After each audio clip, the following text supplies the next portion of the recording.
여러분 안녕하십니까? 이번 제목에서는 한국 정치에서 과학혁명을 생각해본다 하는 그 내용으로 말씀을 드리도록 하겠습니다. 한국의 정치판을 보면은 거짓이 난무하죠. 지금도 우리 의회의 그 3분의 2를 장악을 하고 있는 거대 야당, 그 거대 야당의 대표가 수많은 범죄 혐의를 받고 있는데 검찰로부터 체포 동의안까지 받고 있는 그런 상태죠. 그런데 이 사람이 검찰에 출두하면은 늘 묵비권을 행사를 합니다. 자기가 모범 답안처럼 이렇게 작성을 해왔는 그 문서를 뚝 던져놓고는 아무 대답도 안 하고 가만히 있는 것이죠. 그런데 출두하기 전에는 반드시 무슨 성명서를 낭독을 해요. 어느 원로 기자가 그 낭독한 성명서 그 내용을 이제 보도된 그 내용을 분석을 해본 결과 한 5분 정도 되는 짤막한 그런 내용인데 여기에 거짓말이 한 20개가 들어있고 특히 어느 한 문장 속에는 거짓말이 6개가 이렇게 들어가 있더라 하는 그 분석을 하는 것을 제가 본 적이 있습니다. 자, 그래서 현대 문명은 이 진실을 추구한다라고 하는 이 과학의 힘, 객관화 능력, 이런 것으로 이루어진 것이라고 볼 수도 있습니다. 그렇게 본다라면은 이 거짓이라 하는 것은 문명의 반대쪽, 문명을 파괴하는 그 나쁜 힘이라고 볼 수 있는 것이죠. 그런데 한국인은 수많은 그 물질적인 성과를 이룩게 했음에도 불구하고 어쩐지 아직도 이 진실을 갖다가 존중을 하는 마음이 부족하고 또 진실을 갖다가 객관화해서 이 판단할 줄 아는 그러한 그 객관화 능력, 이것이 상당히 부족한 것이 아닌가 하는 생각을 갖게 합니다. 진실을 소중히 여기고 또 어떤 그 중요한 사안이 있으면은 이것이 진실인지 아닌지 객관화하고 판단할 수 있는 그런 능력, 이것이 일종의 이 과학적 사고하고 이게 관련이 있다고 볼 수가 있습니다. 그래서 오늘은 이 진실, 이것이 또 더 나아가서 이제 하나의 지식이 되는 것이거든요. 이런 그 지식을 발견해내기 위해서 근세의 그 과학혁명기에 이 선구자들이 어떤 각고의 그 노력을 했었는지 하는 것을 좀 한번 살펴보고자 하는 것이죠. 왜냐하면은 그 현대 문명은 바로 이런 그 사람들이 캐난 그 지식, 이런 사람들이 만들어낸 그 이 진실을 존중을 하는 그런 그 풍토 속에서 싹 터서 그걸 토대로 해가지고 이제 쌓아 올린 것이 이 현대 문명이라고 볼 수 있기 때문이죠. 반면에 이제 진실을 소중히 여기지 않는 사회 풍토, 이런 속에서는 지식이라든지 과학이라든지 문명이 사실은 성립하지 않는 사회라고 볼 수 있습니다. 이런 사회는 오직 서로 이전 투구하고 배신, 협잡하고 이렇게 되는 사회인데 제로섬 게임이나 이제 할 수 있는 그런 사회라고 볼 수 있는데 우리가 이제 이 과학혁명의 그 역사를 보면은 이 진실을 추구한다라고 하는 것은 정말 그 공짜가 아닙니다. 때로는 목숨을 내어놓을 그러한 그 각오를 해야 하는 그 중요한 가치임을 좀 알 수 있는 것이죠. 자, 그래서 이제 이 과학의 역사, 이 속에서 보면은 자연 철학, 이 중에서 특히 그 우주론 쪽에 보면은 서기 한 2세기경에 프톨레마이오스라고 하는 그 과학자가 이 모든 것을 그 아리스토텔레스의 학설이라든지 이 모든 것을 집대성을 해가지고 이 저술을 했죠. 이거에 따라서 이제 확립되어 있는 그 하나의 과학 지식이라 하는 것은, 우주론적인 지식은 뭐냐면은 지구가 이 우주의 중심이다. 그리고 태양을 비롯한 이 모든 천체, 이것은 이제 지구 주위를 갖다가 원운동을 하면서 공전을 하는 것이다. 이것이 하나의 상식으로 이렇게 딱 굳어서 한 천여 년을 이렇게 흘러오게 되는 것이죠. 말하자면 이제 우리 인간이 사는, 신의 창조물 인간이 사는 이 지구라고 하는 것은 특별한 천체이기 때문에 이 우주의 중심이 될 수밖에 없는 것이죠. 그러면서 이 천체들, 이것은 이제 지구 주위를 원궤도를 형성을 하면서 회전하는 것으로 이제 보았는데, 여기에 약간의 그 이상한 천체들이 있어서 이게 문제가 좀 됐습니다. 이게 뭐냐면 이제 붙박이 별 그 항성들은 괜찮은데 아주 이상하게 운행을 하는 그 별들이 들어 있었어요. 이것이 바로 행성이죠. 화성이라든지 목성, 뭐 토성, 이런 그 별들은 이상하게 별 사이를 갖다가 뭐 이리저리 이상하게 움직이고 어느 때는 역행하기도 하고 해서 이거를 어떻게 설명을 해야 될 것이냐 하는 걸 가지고 이제 고심을 많이 했었던 것이죠. 프톨레마이오스는 그 아리스토텔레스의 어떤 그 철학 사상 이런 것도 이제 집대성을 하면서 알마게스트라고 하는 이 우주론 책을 갖다가 이렇게 집대성을 해서 만든 책이 그 책이에요. 근데 이 알마게스트에서 행성의 이 이상한 움직임 이거를 어떻게 설명을 했느냐면은 주전원이라고 하는 개념을 가지고 설명을 했습니다. 지구를 중심으로 도는 큰 궤도 또 그것을 중심으로 도는 작은 원궤도 이것이 이제 복합된 것이다 이렇게 설명을 한 것입니다. 그래서 행성을 관찰하면서 예측되는 궤도를 만들어내고 혹시 그것이 또 잘 안 맞는 것 같으면은 뭐 어떤 때는 주전원을 또 추가하기도 하고 하면서 이 많은 그 설명을 하기 위한 이런 조정을 했던 그런 역사가 한 1000여 년을 이렇게 이제 흘러왔던 것입니다. 그렇게 하다가 코페르니쿠스의 저술이 출판된 이 16세기서부터 이제 과학혁명이 시작이 되기 시작합니다. 거기서부터 시작을 해가지고 만유인력 여러분들이 잘 아시는 이 법칙을 포함한 그 물리법칙을 집대성한 뉴턴의 그 프린키피아라고 하는 그 책이 저술이 됐던 18세기 이 초까지의 그 기간, 이 기간을 보통 우리가 과학혁명의 시대라고 이렇게 얘기를 하고 있어요. 우선 그 코페르니쿠스는 이 지구를 비롯한 태양의 행성들, 이 행성들이 태양을 중심으로 돈다라고 하는 과감한 가설을 세웠던 것이죠. 그래서 가설을 예전서부터 내려오던 그 프톨레마이오스의 그 가설을 갖다가 뒤집어서 이 행성들의 움직임을 더 잘 설명을 할 수 있는 가설은 바로 이 태양을 중심으로 지구를 비롯한 이 행성들이 도는 그런 식으로 봤을 때 훨씬 설명력이 좋아진다. 이렇게 이제 가설을 바꾼 것입니다. 태양 중심설이죠. 이거를 자기 자신의 가설을 세워놓고 이 사람 저 사람한테 이게 좀 어떻느냐 훨씬 그 설명이 잘 되지 않겠느냐 이런 식으로 해가지고 이제 그 천구의 회전에 관하여라고 하는 이 저술을 썼어요. 근데 이제 코페르니쿠스는 자기의 그 가설이 세상 사람들의 어떤 비판과 비웃음을 살까봐 이 출판을 망설이고 하면서 이제 나이가 들어서 거의 죽을 때까지도 출판을 하지 않고 있었습니다. 그런데 이제 이 독일에서 온 어떤 이 추종자, 제자가 한 사람이 그렇게 하다가 이게 그냥 죽으면 무슨 소용이 있습니까? 하면서 이제 강력하게 굉장히 훌륭한 그 생각인데 세상에 이 책을 출판을 해야 됩니다 하는 식으로 간곡하게 이렇게 권유를 하는 바람에 이 책을 내놨죠. 천구의 회전에 관하여. 이 코페르니쿠스는 이 책의 인쇄본을 받아 본 후에 얼마 있다가 곧 생을 마감을 했습니다. 상당히 다행이라고 볼 수 있겠죠. 이제 살다 보면은 이와 같이 주위에 좋은 영향을 주는 그런 이런 사람을 좀 둘 필요가 있는 것 같습니다. 이 제자가 아니었으면은 코페르니쿠스는 우리가 전혀 기억하지 못하는 그런 사람이 될 뻔했던 것이에요.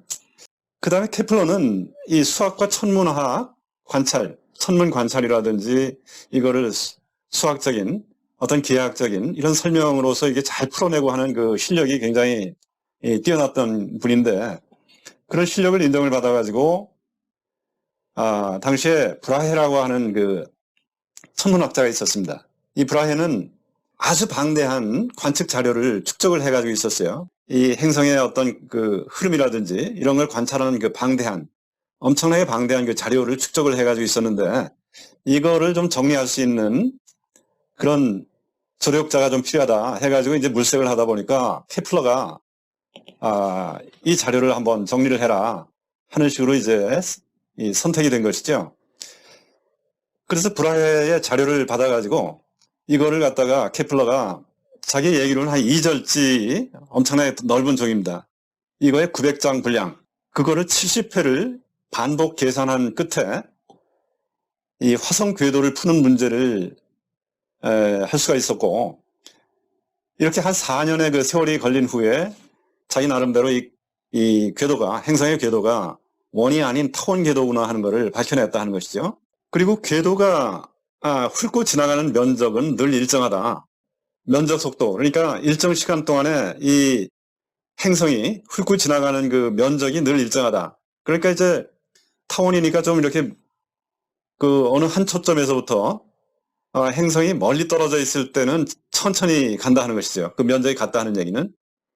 그리고 이 초점에서부터 가까이 있을 때는 이 행성의 속도가 빨라져 가지고 결과적으로 이 훑고 지나가는 이 파이 조각 비슷한 이 면적은 늘 같다라고 하는 그 제2법칙을 또 발견을 했어요. 그리고 나서 이제 수년 후에 그동안에 이제 아까 말씀드렸던 그 계산하고 또 계산하고 하면서 이 발견을 해낸 그 제3의 법칙이 뭐냐면은 행성의 궤도 반경, 궤도의 그 장반경, 이거를 A라고 한다면은, 그리고 행성의 그 공전 기간이죠. 그걸 T라고 한다면은 T제곱 나누기 A의 3제곱, 이거는 일정하다. 그러면서 이것이 조화의 법칙이다라고 하는 그 명칭으로 이걸 발표를 했습니다. 자, 그런데 이제 이 케플러는 오로지 브라헤라고 하는 사람이 정직하게 이 자료를 축적을 했을 것이다 라고 하는 걸 믿고 그것만을 가지고 이 1법칙, 2법칙, 3법칙을 이렇게 만들어낸 그러한 그 학자입니다. 다시 말하자면은 자신의 어떤 편견이라든지 주관 같은 것 모두 내려놓고 오로지 데이터를 믿으면서 거기서 객관적인 어떤 사실을 발굴해내는 것을 자기의 그 사명으로 여겼다 하는 것이죠. 이 과학자의 이 고된 그 여정, 이것은 이제 이 관찰이라고 하는, 어떻게 보면 이제 경험이죠. 경험, 관찰. 이 데이터에 근거한 이 귀납적 연구의 하나의 전형이라고 볼 수가 있겠습니다. 수많은 데이터 속에서 이거를 채로 거르고 해가지고 하나의 그 법칙을 발견을 해내는 이러한 그 귀납적 연구의 하나의 전형이다. 이것이 이제 수년이 걸린 것이죠. 계산하고 여기서 무슨 법칙이 있는가 없는가를 검토해보고 이런 일을 했던 케플러. 그런데 이제 왜 그런 조화의 법칙이라든지 이런 것이 왜 그런 현상이 생겼는지 하는 그 why, 그 원리, 이것까지는 설명을 한 단계는 아니죠, 사실은. 이런 그 관계가 있구나 하는 데까지를 이제 발견을 해내는 그런 단계라고 볼 수 있는 것이죠. 자, 그 다음에 세 번째로 이제 갈릴레오는 드디어 망원경을 자기가 이제 이걸 개량을 해가지고 하늘을 관찰을 하기 시작했습니다. 그래서 육안이 아닌 이런 천문 도구를 써서 하늘을 보기 시작한 최초의 그 과학자가 된 것이죠. 그렇게 함으로써 처음에는 이게 뭔가 이렇게 사람들이 몰랐던 은하수라고 하는 것도 이것이 수많은 별들의 집합이구나 하는 걸 알게 됐고, 그리고 목성에 이상 그 4개의 작은 점들이 따라다니는데 이게 사실은 목성의 위성이구나 라고 하는 것을 발견을 했던 것이 1610년입니다. 그러면서 이런 그 발견들을 갖다가 내용을 묶어서 별들로부터 온 소식이라고 하는 이 소책자를 출판을 했죠. 그러면서 이제 한 1000년간 아리스토텔레스로부터 완벽한 구체라고 설명이 됐던 이 천상계, 이 천상계에 있는 달이라든지 뭐 이런 거는 알고 봤더니 망원경으로 보니까 지구 이 땅과 마찬가지로 울퉁불퉁한 계곡도 있고 뭐 이런 모습이다 하는 것을 이제 또 발견을 했고, 목성의 또 위성이 목성 주위를 따라 돈다 하는 것은 그 이전까지 모든 천체는 지구를 중심으로 돌아야 되는데 목성을 중심으로 도는 이상한 걸 발견을 한 거예요. 그러면서 코페르니쿠스의 그 지동설이 이 맞는 가설이겠구나 하는 것을 지지하게 이렇게 되는 것이죠. 그러면서 밤하늘의 그 별들이 통해서 서로 이렇게 움직이는 것은 다름 아닌 이 지구가 사실은 이 자전을 하기 때문인 것이다 하는 것을 이제 알게 그렇게 됐습니다. 그러면서 이제 갈릴레오는 이거를 대화라고 하는 이런 출판문으로 해가지고 자신의 그 이론을 발표했는데, 이것이 카톨릭 바티칸의 그 노여움을 사게 됐죠. 그러면서 이제 종교 재판에 회부가 돼가지고 4일에 걸친 그런 그 종교 재판을 받습니다. 이 핵심 쟁점이 뭐냐면은 이 대화라고 하는 그 출판물이 코페르니쿠스를 지지해서는 안 된다라고 하는 이 명령을 어겼느냐 아니냐. 이 재판 결과 이 책은 금서로 지정이 되고 그랬죠. 그러면서 이제 이 갈릴레오는 가택에 연금되는 이런 그 형을 받고 평생 동안 이 가택 연금 속에서 살다가 이제 죽게 되는 그런 일을 겪게 됐습니다. 그리고 이 과학혁명의 그 완성기에 뉴턴이 있었죠. 뉴턴은 케임브리지 대학에 다녔었는데 그때 이제 패스트가 이제 심하게 돌아가지고 휴강이 됐습니다. 그래서 이제 한 2달간 고향에 이제 가 있었는데 두 달이 아니고 한 2년 정도였던 것 같아요. 그 사이에 고전 물리학이라고 하는 우리가 이제 흔히 그 고전 물리학이라고 하는 그 뉴턴 역학 이거를 완성을 하는 그런 업적을 이제 이뤄내게 됩니다. 이 만유인력의 법칙 이것은 이 사과가 땅에 떨어지는 현상이라고 하는 것은 사실은 달이 지구를 도는 현상과 마찬가지로 이 세상 어디에나 똑같이 이 인력이 서로 작용을 하기 때문이라고 하는 이 같은 것이다. 유니버설한 이 만유 인력에 의한 것이다 하는 것을 이제 밝혀낸 것이죠. 그래서 사물의 본질이 사과라고 하는 사물의 본질은 땅으로 떨어지는 것이다 하는 식으로 이렇게 두리뭉술하게 설명을 했었던 이 아리스토텔레스. 마치 이제 점잖게 어린아이한테 이 사물이란 이런 것이야. 이렇게 타이를 던 것이 이제 세상의 이치인 것처럼 이렇게 얘기를 하던 시대가 이게 종료하고 why라고 하는 왜 이 사과가 정말로 떨어지는 것이지? 라고 하는 것을 과학적으로 설명을 할 수 있게 된 것이 이제 뉴턴 때부터예요. 그러면서 뉴턴은 케플러가 발견한 여러 가지 행성 운동의 그 법칙들 이것도 자신의 그 역학 법칙을 이용을 해가지고 이론을 이용해가지고 이제 깨끗하게 이 설명을 함으로써 이제 과학의 새로운 경지가 열리게 됐습니다. 이때서부터는 그 Y라고 하는 그 원리가 밝혀지니까 어떤 인간이 만들어낸 그 인공적인 위성 이거의 궤도를 설정을 할 수도 있는 것이고요. 그 다음에 이제 대포 이것이 어떤 그 포물선을 그리고서 떨어질 것인지 하는 이 사거리에 대한 어떤 예측 이런 것도 이제 가능하게 되는 이런 식으로 자연을 갖다가 응용하고 통제하고 하는 것이 이제 과학의 힘으로서 가능하게 되는 그런 시대를 열었다 하는 것을 이제 볼 수가 있습니다. 자, 그래서 이제 이 과학혁명의 그 흐름을 보면서 이 지식의 그 두 차원을 이제 볼 수가 있습니다. 아리스토텔레스 때까지 어떤 고전적인 지식은 세상 이치는 이런 것이야. 사과라고 하는 존재는 떨어지게 돼 있는 것이야. 이런 식의 어떤 그 존재론적인 그런 것이 이제 지식이에요, 대개.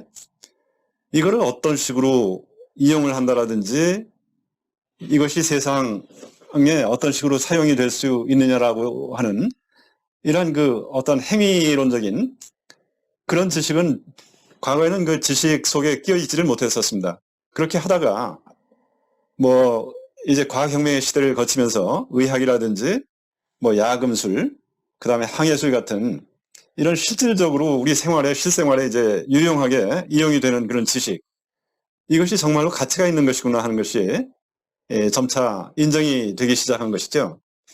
그래서 이제 이 자연은 관념적으로 이해되는 것을 넘어서서 이제는 우리가 이해하고 이거를 통제할 수 있어야 되고 그래서 자연을 진정으로 안다라고 하는 것은 그것을 다스릴 줄 안다라고 하는 이런 생각으로 이제 변모가 되면서 과학혁명이라고 하는 것이 근데 이 산업혁명 이런 거하고 어우러지면서 이제 우리가 오늘날 그 새로운 문명을 쌓게 되는 하나의 그 초석이 기반이 됐다 하는 것을 이해를 할 수가 있겠습니다. 하나의 그 과학적인 진실을 알아내는 길이 이와 같이 아주 굉장히 지난한 길임을 알 수 있는 것이죠. 이 베이컨도 이제 같은 시대 사람인데 베이컨이 과학이라 하는 거는 이와 같이 실험의 그 중요성을 굉장히 강조를 했습니다. 실험이라 하는 것은 자연을 갖다가 좀 못살게 굴면서 귀찮게 하는 그런 작업이라고 이렇게 설명을 했습니다. 그러면서 베이컨은 아리스토텔레스주의의 그 어떤 자연 철학에 대해서 관념론적으로 이와 같이 그 말로 떠드는 그 지식에 대해서 조롱을 하는 듯한 그런 얘기를 했던 것이죠. 과거에는 그것만이 지식의 올바른 길인 것처럼 그렇게 이제 축혀 세웠던 것이 바로 그런 것인데, 그래서 이 베이컨은 우리가 올바른 그 진리, 이거를 실험을 통해 가지고 이걸 발견을 해내는 이러한 그 지식의 그 중요성을 갖다가 강조를 하는 것을 볼 수가 있습니다. 그런 거에 비하면은 오늘날 우리 한국 사회를 보자면은 뭐 진실을 추구한다랄까, 그리고 진실의 어떤 가치를 추구하는 그 정신, 이것이 좀 약해 보이는 것이죠.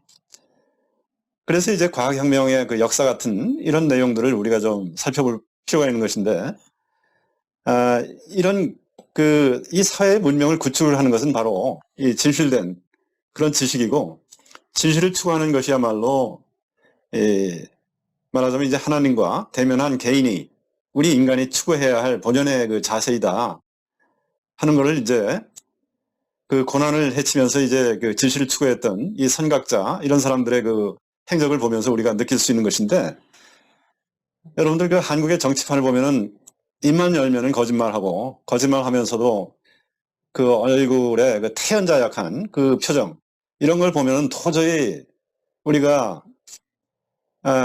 말씀드렸던 이 근대의 그 선구자, 이런 사람들로부터 이제 느꼈던 그런 그 진실에 대한 존중감 같은 거는 어디에도 찾아볼 수 없는 그런 거 아닙니까? 오직 허황된 말로 대중을 갖다 현혹하는 이 공허한 이런 정치꾼들, 이런 사람들에게는 정말로 이 근대 문명의 그 토대가 어떤 식으로 형성이 됐었는가 하는 이런 과학혁명의 그 역사, 이런 걸 한번 좀 되새겨 봤으면 좋겠다 하는 생각이 들어서 오늘 그 조금 직접적인 관련은 없어 보이는 이런 두 가지 주제를 연관시키면서 한번 생각을 해봤습니다. 감사합니다.